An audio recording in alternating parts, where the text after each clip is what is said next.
Hi everyone, welcome back to WHU TV. My name is John, your host as always, and I hope you're all doing well as I always do. This is the preview of West Ham's 7th home game of the 22-23 Premier League season and the first of 3 home games before the World Cup kicks off, where we welcome Crystal Palace to the London Stadium for the second home London derby of the season. 2 o'clock kickoff this Sunday afternoon, unfortunately not live on any UK TV channel.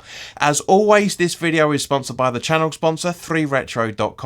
Please click the link in the description below that will take you directly through to the West Ham section of their website, but as you can see from the icon that's up here, there's also Crystal Palace gear that you can purchase in there as well. There's Admiral and Umbro track jackets, polo shirts, sweatshirts and t-shirts, so go check those out. Some really nice retro gear for Palace fans, to be fair. You know, there's some really nice stuff, and any purchases you make through the link in the description below, the commission that the channel would normally be getting, I'll be sending directly on to Iron Supporting Food Banks, the charity in the Newham area that are helping those in the Newham area and further afield in the Essex County as well, for that matter. They've been supporting people over the last 2 to 3 years that have been really struggling to put food on their table. So guys, go grab yourself a really nice retro shirt. You'll be saving yourself a few quid in comparison to your respective club shop, and you'll be helping those that are less fortunate than you and I. So as always guys, let's start off by talking about the officials. The referee for this game unfortunately is Paul the Tyrant Tierney. His assistants are Considine Hatzidakis and Neil Davis. The 4th official is John Brooks. On VAR is Michael Salisbury, and his assistant is Derek Eaton. Now, our last 6 home games against Palace in the Premier League shows we've won 2, drawn 3 and lost 1. So there's a very, very good chance we can get some points out of this, hopefully. Moyes' history as a Premier League manager at home against Palace shows he's won 2, drawn 3 and lost 1. So again, a very good omen in terms of us being able to get some points. Now, obviously, you know, we're still tinkering around the relegation point from that point of view in terms of the gap between the bottom 3 and where we are in the table, but Crystal Palace are 10th in the Premier League with a game in hand over us and 2 points ahead of us with 4 wins, 4 draws and 4 losses, scoring 13 goals and conceding 16 on 16 points. Now, of the 5 away games that Palace have played so far this season, they've won none, they've drawn 3 and they've lost 2, scoring 3 and conceding 8. So again, nice little omen for us to be able to get some points out of this. Their highest goal scorers away from home are Anderson and Zaha on a goal each, and their highest assister, former West Ham summer target a few summers ago, Eze, with 2 goals. Now, turning to injuries, at the time of this recording, MacArthur is out long term due to a groin and pelvic injury, and Richards is also out long term with a thigh injury. Doucouré and Edouard are currently being assessed for their respective knocks, but Edouard seems more likely to return out of the 2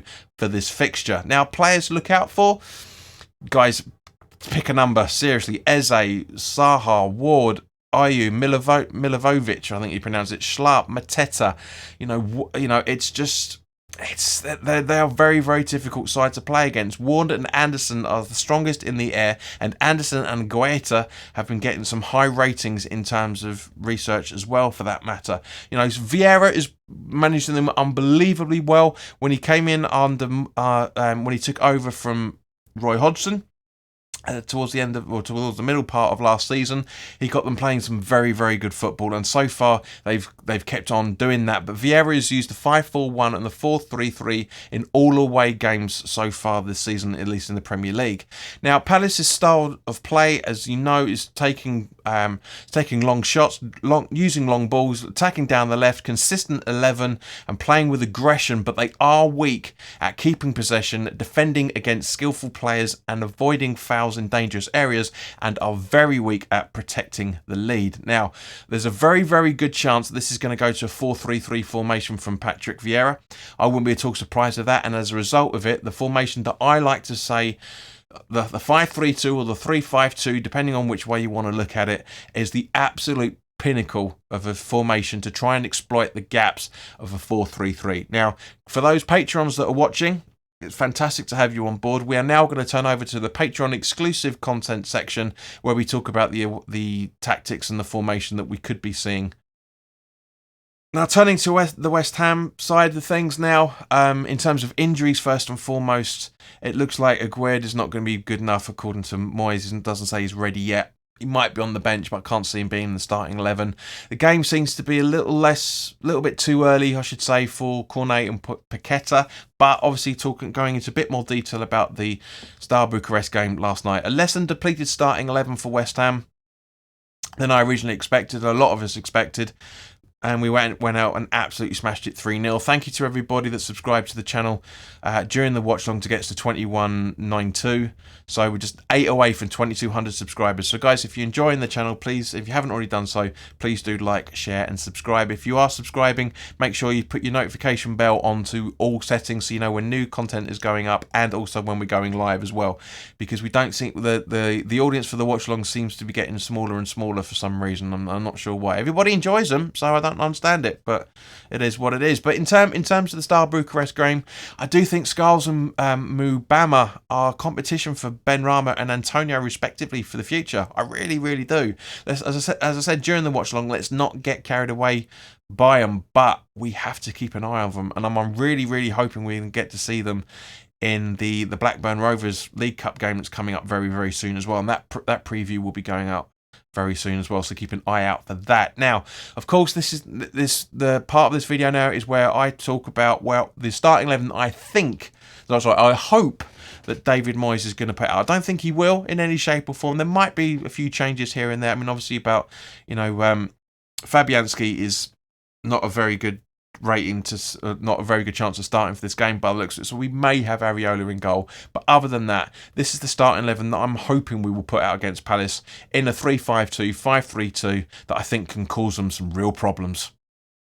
Areola in goal, with a back three of Johnson, Zuma and Aguerd. Kehrer and Creswell as the wing backs, with Rice, Downs and Benrahma in midfield, supporting Bowen and Scamacca up front. So thank you very much for your time, guys. As always, put your comments in the comment section below. Let me know your thoughts on this. David Reardon, thank you very much for your FCSB comment. This is probably the starting 11 now that you were probably hoping to see. But guys, thank you very, very much for your time. Put your comments in the comment section below. Like, share and subscribe if you haven't already done so. Unfortunately, last night's watch along will be the last watch along until after the World Cup, because I won't be watching the World Cup, and obviously, as I said, this preview, it relates to the first of 3 home games we've got before that. If there's any pre-season broadcasts, the mid-season friendly broadcasts, then I'll be trying to do a watch along for those. But other than that, guys, look, enjoy the rest of your weekend. I hope to see you on Sunday where we do the full-time thoughts for the Palace game. But in the meantime, have a great one. Look after yourselves, and I'll see you soon. All the best now. Take care.